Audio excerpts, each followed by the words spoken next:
Welcome to The Explainer. Today, we're diving into a really fascinating theory, one that suggests some of the biggest global conflicts we're seeing aren't random events at all.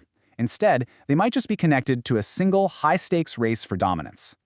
So let's just start with this idea. What if the conflicts we see splashed across the news every day are actually part of a hidden war? A war fought not with soldiers on a battlefield, but with resources and supply chains, all revolving around this intense quest for AI supremacy. It's a pretty wild thought, so let's unpack it. Okay, so it all begins with what many are calling the new industrial revolution. And this one is powered entirely by artificial intelligence. And, just like every industrial revolution before it, this one is kicking off a massive global competition for the raw materials that fuel it. Now, this slide right here, this really gets to the heart of the whole problem. It's basically a technological stalemate. You've got the US with the cutting-edge chip technology, but it needs these critical rare earth minerals to build everything. And guess who has them? China. But on the flip side, China has all the minerals, but desperately needs US tech to turn them into the high-end stuff. They're locked in this state of what you could call mutual dependency. And this really drives home just how vulnerable the US is in this equation. I mean, look at these numbers. China doesn't just have a small lead in rare earths, it has a near total monopoly. We're talking 90% of the world's processing capacity. That gives them incredible leverage, especially when you think about things like the defense industry. So with that kind of imbalance, that kind of one-sided dependency, you just knew it wasn't a question of if things were going to get tense, but when. This whole situation was basically a powder keg waiting for a spark, setting the stage for a major economic showdown. And this timeline shows you exactly how that showdown played out. You see this classic tit-for-tat escalation. But according to the theory we're looking at, the US was strategically outplayed here. The truce that was eventually reached was seen as a pretty big setback, and it forced a complete, radical rethink of the entire strategy. So, if going head-to-head on technology and resources wasn't working, what was Plan B? Well, according to this analysis, the answer was to stop playing their game and start a new one entirely. Right, so that's the billion-dollar question. The answer, this theory suggests, was to pivot, to move the fight away from a direct confrontation over tech and instead find and exploit a hidden vulnerability, something that, on the surface, had absolutely nothing to do with rare earth minerals. And that pivot led to a brand new target, energy. To be specific, a huge but, as it turns out, surprisingly vulnerable refinery complex in China's Shandong province. You can think of this place as the industrial heart of the entire country. And here is the absolutely crucial part. This single industrial complex is a massive pressure point for one very specific reason. It is uniquely designed to run on cheap, sanctioned oil from places like Venezuela and Iran. So the theory goes, if you can control the source of that oil, you can essentially get leverage over China's entire industrial engine, and by extension, its grand AI ambitions.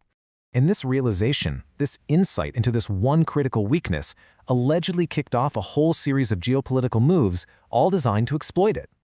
This slide basically lays out the playbook. So, step 1, put the squeeze on the oil supply coming out of Venezuela. Step 2, create a public reason for military action in the Middle East, using Iran's nuclear program as the official justification. But the real goal?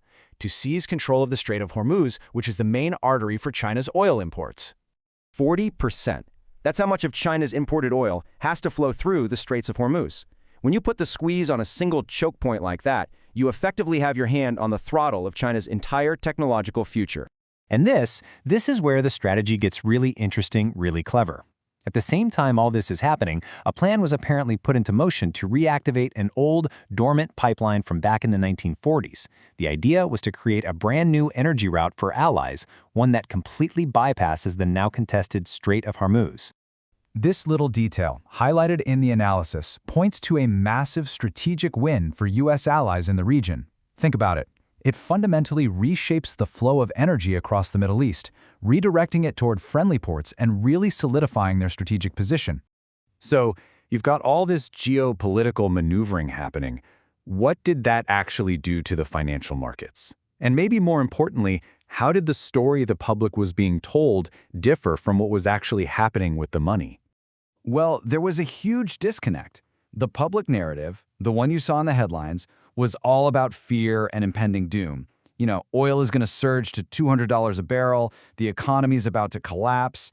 But if you actually looked at the market data, it was telling a completely different story. And this growth, according to the theory, was basically fueled by two things. First, you had this massive military spending, which acted as a huge stimulus for the economy. And second, the U.S. itself stepped in to become a major oil exporter, which means it was actually benefiting from the very energy instability it helped to create. And this slide just perfectly illustrates the end result of all that.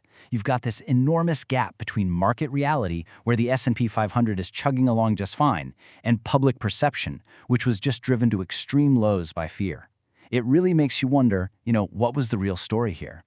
So, when you zoom all the way out, this theory suggests that what we've been seeing as all these separate, isolated crises are actually just interconnected battles in one single overarching resource war for the future of AI. It's definitely a challenging idea, and it really forces you to ask whether the daily news cycle we all follow is just a distraction from the real story. It kind of encourages us to look past the headlines for the deeper, strategic currents that are truly shaping our world. Thanks for joining us on The Explainer.